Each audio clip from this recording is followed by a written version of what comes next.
Hello everyone.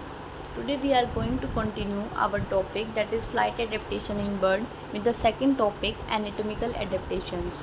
Morphological adaptations we have covered in part 1.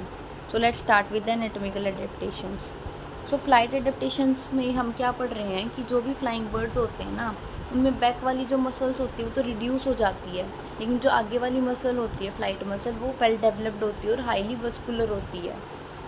और यहाँ पर क्या प्रेजेंट होती हैं, long and striated muscle fibre present होते हैं, ताकि जो बर्ड होता है ना वो काफ़ी ऊंची उड़ान भरता है, लेकिन उसके बाद भी वो जल्दी से थकता नहीं है। तो इसलिए वो क्या बोल रहा है यहाँ पर, क्यों नहीं थकता, क्योंकि उसके पास long striated muscle fibre present है। और यहाँ पर ये क्या होते हैं, स्लो रेड मसल फाइबर होते हैं, जिसके पास large number of mitochondria present होता है, large number of oxygen present होता है। That's it. फिर यहाँ पर टाइप्स ऑफ फ्लाइट मसल बता रखे हैं, वो भी पिजन का एग्जांपल लेके, that is pectorals depressor major, pectorals elevator muscle and the accessory muscle. तो वन बाय वन डिस्कस करते हैं इनके बारे में। जो पेक्टोरल्स डिप्रेसर मेजर होती है, लार्जेस्ट साइज फ्लाइट मसल होती है, जो कि बॉडी वेट का 1/5 पार्ट कॉन्स्टिट्यूट करती है। इनकी कॉन्ट्रैक्शन की वजह से क्या होता है, विंग्स जो होते हैं ना वो डाउन स्ट्रोक करते हैं, नीचे की तरफ आते हैं। तो और ये कहाँ प्रेजेंट होती है, स्टर्नम या फिर वी कैन से स्टर्नल कील के वेंट्रल साइड पे प्रेजेंट होती है। Then is the pectoralis elevator muscle, इसको हम डी पेक्टोरलिस या सुप्रा कोरेलोइडेंस भी बोलते हैं, जो कि एंटीरियर सरफेस ऑफ स्टर्नम पे प्रेजेंट होगी। इसके कॉन्ट्रैक्शन से क्या होता है, विंग्स अप स्ट्रोक करते हैं, और ये क्या होती है, इसकी arrangement rope and pulley arrangement होती है। Then last one is the accessory muscle.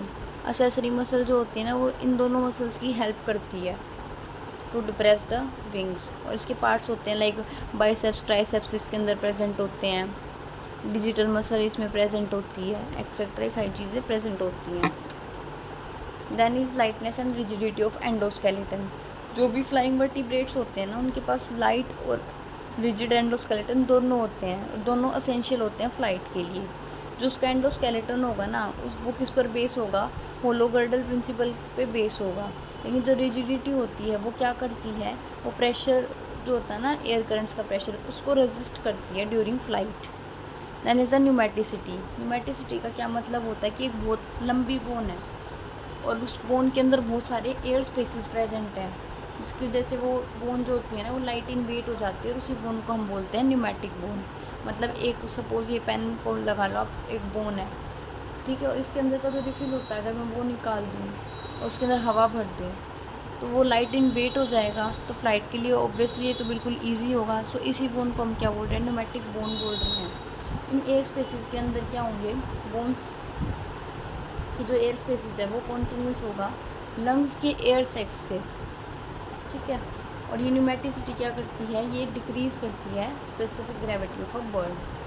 फिर है एयर सेक्स। एयर सेक्स जो होते हैं वो थिन वॉल्ड होते हैं और with in the lungs present होते हैं।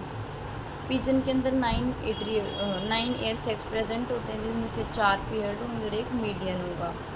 Then is the homeothermy. Homeothermy में बता रखा कि जो एयर सेक्स होते हैं ना, ये सिर्फ लाइटनेस प्रोवाइड नहीं कर रहे या फिर सिर्फ ये स्पेसिफिक ग्रेविटी लोवर नहीं कर रहे, बल्कि ये डबल रेस्पिरेशन में भी हेल्प कर रहे हैं। ओके, इंस्पिरेशन में भी और एक्सपिरेशन में भी ये हेल्प कर रहे हैं। देन यहाँ पर एनाटॉमिकल हो गई complete. Now we will discuss physiological adaptation.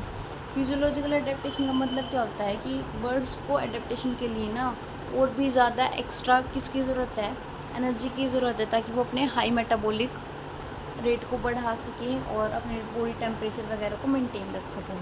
तो first one is the digestive system. Digestive system में हम बताएंगे कि इसको हाई एनर्जी की ज़रूरत होती है, हाई मेटाबॉलिक रेट की ज़रूरत होती है। तो इसके लिए इसके पास बीक होते हैं, जिससे अपना खाना इजीली खा लेता है। यहाँ पर टीथ प्रेजेंट नहीं होते, ताकि इसका वेट लाइट बना रहे। Next one is the crop. Crop यहाँ पर प्रेजेंट होती है थिन वॉल्ड, जो कि फूड को स्टोर करके रखती है। गिजर्ड यहाँ पर एब्सेंट होती है, और रेक्टम स्मॉल साइज या फिर रिड्यूस प्रेजेंट होती है। Then is the respiratory system. Respiratory system तो हमने बताया, यहाँ पर रेस्पिरेशन बहुत ही हाई रेट का है। पिजन में होता है 25 to 29 टाइम्स पर मिनट, और मैन में होता है 12 टाइम्स पर मिनट। यहाँ पर इनका साइज़ जो होता है वो स्मॉल होता है, लेकिन यहाँ पर क्या प्रेजेंट होता है, बर्ड के पास यूनिडायरेक्शनल पल्मोनरी सिस्टम प्रेजेंट होता है, जिसकी वजह से वो क्या करता है, डबल सर्कुलेशन करता है। यहाँ पर लंग्स भी प्रेजेंट है और एल्वियोलाई भी प्रेजेंट है। Then is the circulatory system. Circulatory system में एवियन हार्ट होता है। हार्ट मतलब 4 चैम्बर्ड हार्ट होता है, लार्ज इन साइज होता है, बहुत पावरफुल होता है, मोर एफिशिएंट होता है। डबल सर्कुलेशन यहाँ देखने को मिलती है, मतलब डीऑक्सीजनेटेड ऑक्सीजनेटेड ब्लड अलग अलग रहता है यहाँ पर। तो यहाँ पर उसके बारे में बता रखा कि सर्कुलेशन कैसे हो रही है। पल्मोनरी आर्क और राइट सिस्टमिक आर्क, दो चीज़ें प्रेजेंट है। पल्मोनरी नाम ही सजेस्ट कर रहा है कि लंग्स तक लेके जा रही है। लंग्स तक कोई बात आएगी तो क्या होगा, वो डीऑक्सीजनेटेड ब्लड की बात होगी, तो राइट वेंट्रिकल से ये लंग्स को लेके जाएंगे। सिस्टमिक में क्या होता है कि ऑक्सीजनेटेड ब्लड लेके आते हैं ये लेफ्ट वेंट्रिकल से बॉडी पार्ट्स तक except lungs. Then homeothermy, last point. जो बर्ड्स होते हैं ना वो वार्म ब्लडेड होते हैं, मतलब अपने बॉडी का कांस्टेंट बॉडी टेम्परेचर मेंटेन रखते हैं, जो कि किसी भी सराउंडिंग एनवायरनमेंट से इफेक्ट नहीं होता।